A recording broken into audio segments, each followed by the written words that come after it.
Hey guys, this is Dave. I just wanted to talk. I'm sorry about that. I wanted to get my heat gear on. I want to talk about the Cavs game since obviously the Heat aren't in the playoffs. Didn't even make the playoffs, so I'm here to talk about the Cavs game because I still am a LeBron fan, but I'm not gonna bandwagon for them. I just don't like the Warriors all that much, and LeBron's still the best player ever. So you gotta respect greatness. You know what I'm saying? Because he's a generational player, and you don't know when the next generational player will emerge from the draft. So here I am. So let's talk about the game already. So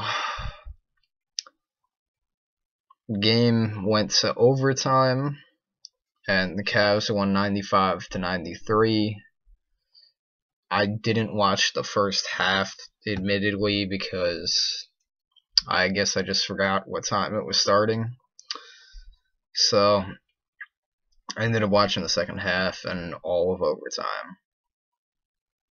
And basically, as you could tell by the score, they didn't even crack 100 either team. So it was a really hard fought game, a really close game. Let's look at the field goal percentages of each team. Cleveland only shot 32.6% from the field on 89 shots. Golden State Warriors shot 39.8% on all shots on 83 of them. 3-point percentage, Cavs were 33.3%, and the Warriors, surprisingly, because they were a very good three-point shooting team, were 22.9% on three-pointers. The Cavs also out-rebounded the Warriors 55-45, and they also forced the Golden State Warriors into a lot of turnovers, 18 to be exact. And the main thing was just that I was most likely thinking that LeBron James, after losing Game 1, was going to come out with all the energy he possibly could to win Game 2, so he could split the series and go back to Cleveland with the series tied 1-1 to give himself a chance and his team a chance to win the NBA championship. And he actually did not have a very efficient game when it comes to his field goals. He was only 11 for 34. That's actually really bad. But he was 3 for 6 on threes and 14 of 18 on free throws. And he also had 16 rebounds and 11 assists to get the triple-double.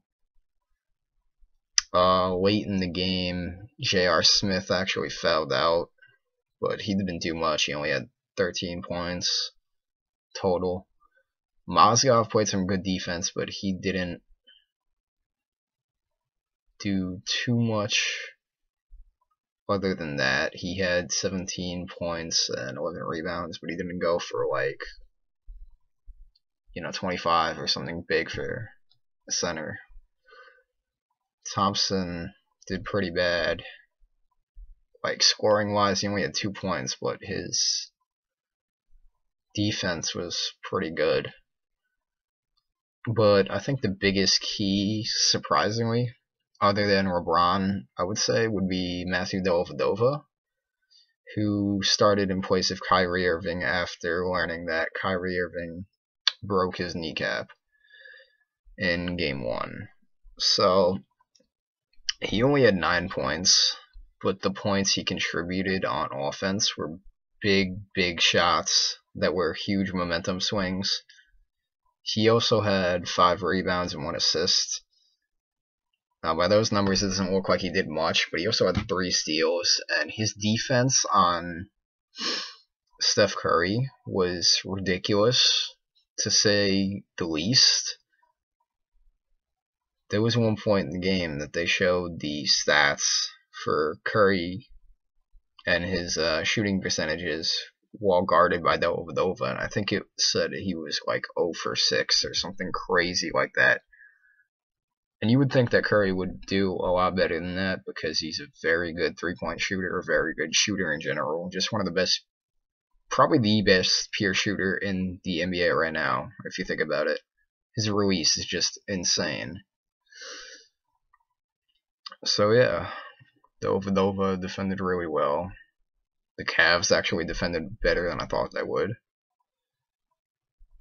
And Dellavedova really didn't think he would have a big game either. I really didn't think he was that good coming into this game, and then he just contributed in almost every way you can.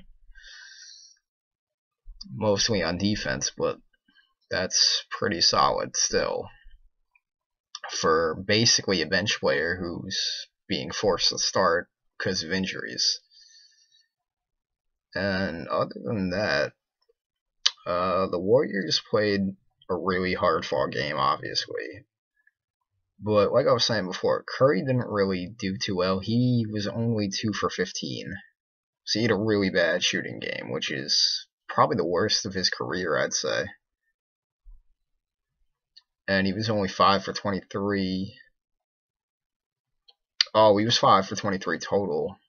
Sorry, folks.